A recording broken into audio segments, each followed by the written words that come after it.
One thing I love about this Toxic Lyrikali and Buruklyn Boyz beef is what? They are releasing good music again. Hii beef ya Toxic na kina Buruklyn Boyz tunataka mshindi.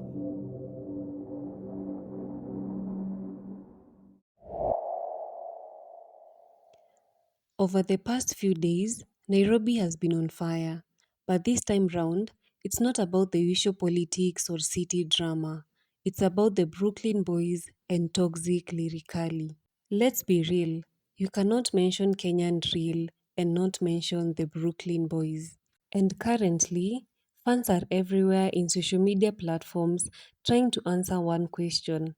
Between these two, who should finally be crowned the king of drill? Currently, Buruklyn Boyz' new track Stima is trending heavily on YouTube, hitting over 1 million views. Success in any effect number on Simba to any bad man. Toxic Lyrikali isn't backing down. His response, Dumpsite, has completely shifted the energy, proving that this is not about music anymore. It's a battle for respect.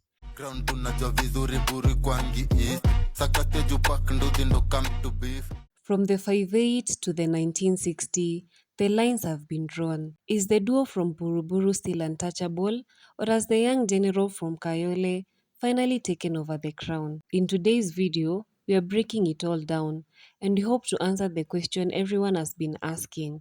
Between Buruklyn Boyz and Toxic Lyrikali, who is the best? Let's find out. The wait is finally over.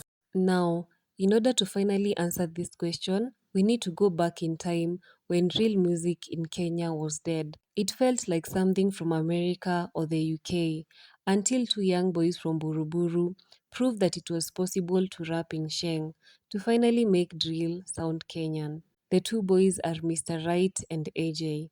They are two childhood friends from Buruburu who shared a passion for music and wanted to make something out of that passion.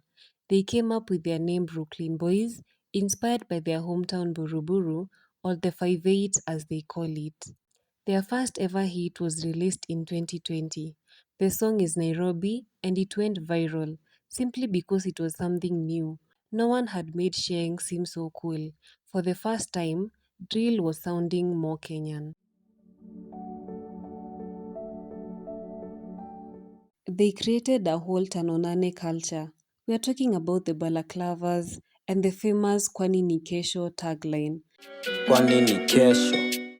Their impact was so big that the UK's Jerem Daily, the biggest drill platform in the world, named their track Dream ya Kutoka kwa Block as one of the hardest drill songs globally. Over the years, they have been able to build a massive following that currently stands at over 300,000 subscribers on YouTube and millions of streams across platforms. For a long time, nobody dared to challenge their position.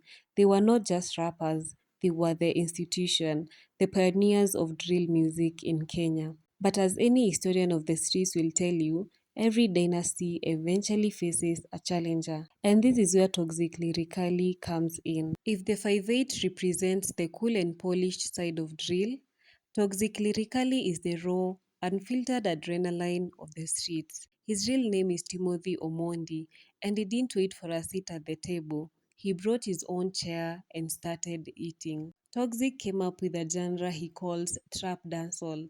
Now, this is a fusion inspired by Vybz Kartel and the gritty reality of Kayole. The guy is a beast when it comes to numbers, and his songs can actually prove that. I know you love Backbencher. That song has over 10 million views on YouTube. Let's not forget about Chinje and Magnificent, which have also dominated YouTube charts. Majority of Kenyans love him because he sounds like the underdog. He represents the guys who are struggling but still winning, and is not the type of person who stays quiet when it feels like someone else is getting too comfortable. According to him, he didn't come to join the club, he came to take it over. And this is where majority of his online beef starts. Alafu mnajua mbona sitaisha? Kiburi yangu ni ya doba. Mi ni mbaya kwa kuroga na siwatambui. Ai, mi ni mngori kwani. For months, Toxic Lyrikali has been throwing shots, claiming the Brooklyn Boys have become soft and were no longer the kings of drill as they claimed. Kama ulikuwa unapiga drill tu upige drill. Ni nini? Mnaharibu balance. Mnaharibu balance. Wameanza kubabaika mapema bana. Hiyo ni kwa hiyo ni gani dude? As if this was not enough, Toxic Lyrikali decided to take the battle from the airwaves straight into the recording booth, and the results have been nothing short of explosive.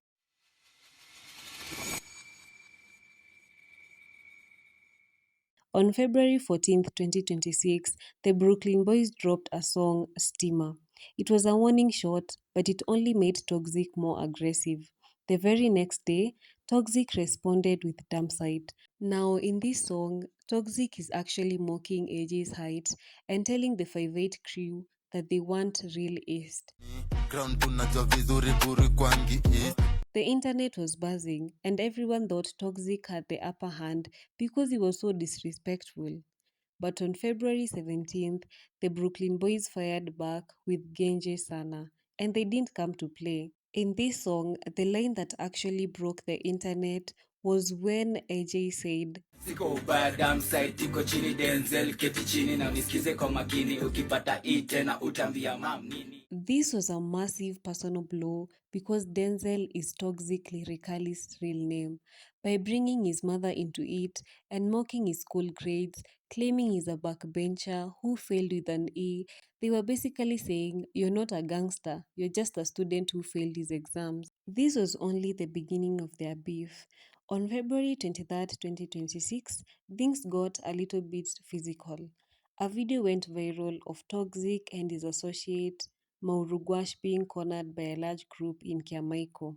Their car was vandalized, windows were smashed, and tension was visible. Toxic later went live to address the cowardly attack, but the damage was already done. In the eyes of many fans, that one line from Mr. Right in Genje Sana shifted the entire beef. It wasn't just about who had the best beat anymore. It was about who could hurt the other person with the most truth. But the real question has remained constant. Between the two, who actually won?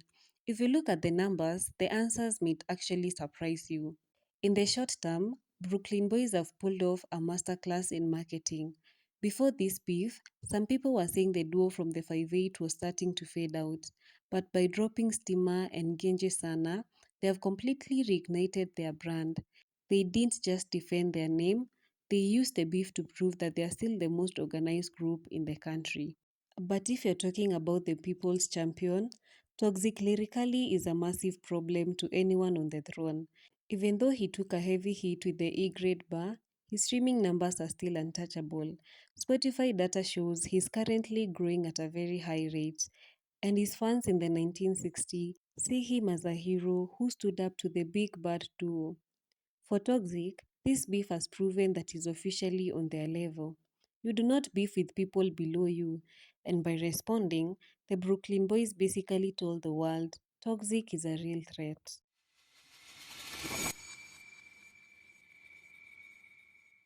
So, who do you think the real king is?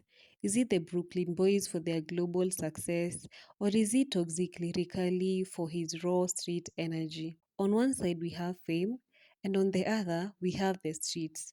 So, who are you crowning? Let me know down below in the comment section, and don't forget to subscribe for more amazing videos like this one.